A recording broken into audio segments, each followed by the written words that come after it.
Hello and welcome to a quick episode of Frugal Finance. I just wanted to give a quick a little shorts video which might be helpful for all you budding property developers who perhaps are starting out on the journey, or maybe it's only your first or second property or whatever or you're not used to doing refurbishments, that kind of thing. So one of the things that a lot of people will do is obviously leave everything to their builder, which is fine, but obviously if you want to maximize your profit, you're going to have to actually do some of the work yourself. One of the ways I found to do that is pretty cost effective is actually to go to what is the builder's nemesis, B&Q. The reason for that, well, just to clarify, it's kind of like a Home Depot if you're watching in America. So it's like a sort of retail outlet, DIY type store. But one of the major things that I have learned over the years is the fact that they are open till 8 o'clock at night. So most builders merchants close at about 4 or 5 o'clock. Most builders merchants, you have to have account or you have to pay cash in order to get the discounts that they offer to the builders. You have to pay cash. A lot of the time this stuff is far too long, so skirting boards, that kind of thing, kitchen cabinets, it doesn't come flat packed, so you can't get it in a normal car.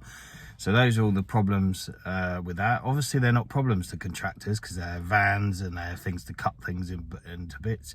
They also only work during the day. But if you're trying to fit these things in around your normal kind of job and other things to do, this is a brilliant thing. Obviously there are other outlets, other people available like Wix and Homebase and so on. However, one of the things that I like with Wix and B&Q is that they offer a 10% discount for having a trade account, and it is super easy to sign up. So the Wix have their own kind of Wix Trade Pro thing, which is just an app. You download it, fill in some details. B&Q, a little bit more complicated. They have a thing called Trade Point, which you have to prove that you are actually doing something in property, otherwise you just get 10% off of everything. The B&Q one is actually a cumulative, so you have to spend a certain amount to get the discounts. So, you know, with every sort of 3 months that passes, you need to spend a few £1,000s in order to get the 10%. However, on this particular Trade Point thing, they also offer double up discount at weekends and various things like that. So again, discounts that contractors won't obtain to you or pass on to you perhaps. Obviously everyone's looking to make profit in this game, but this particular weekend there's double up, so everything you buy is 10% off normal and then a further 10%, so that's 20% off.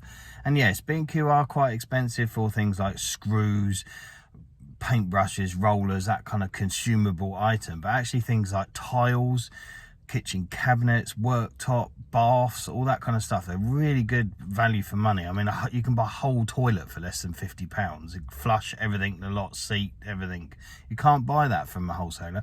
Then you couple that with your 20% off, that makes it really quite cost effective, and it comes all in a box which you can just put in the back of a reasonable sized car. I mean, this is actually a Mini with the seats folded down. I can get most of the things in the back of that. So I think that personally they are a really good value if you buy the right thing. And then one of the other things, number one thing, if you're going to try and scale your business in the property world, is that B&Q and Wix and so on, but definitely B&Q and IKEA as well, they sell kitchens. They never, hardly ever change the design. So you can go in years after and buy pretty much the same thing again. Even if they change the door fronts from time to time, the cabinet sizes stay the same, they don't change. Worktops, generally speaking, they sell something or something similar. Tiles, all that kind of stuff. Then they're quite unmanaged. They don't change their range very often. Unimaginative. Anyway, I'm sure you can say that. I'm struggling for whatever reason. You go somewhere like Tops Tiles, the tile ranges will change from season to season. B&Q's, I mean, I refurbished a flat 10 years ago and they still sell the same floor tile. Tenant dropped something on the floor, smashed the tile to pieces. I managed to go straight in, buy it for £2.50, get the irrelevant grout and replace the tile in the middle. Done. I don't think definitely wouldn't be able to do that if it was Tops Tiles or a specialist tile centre. Anyway, that's my tip. Under 5 minutes. Hope you like the video. Please don't forget to subscribe, smash the like button, comment below if you've got any super tips, and I'll see you next time.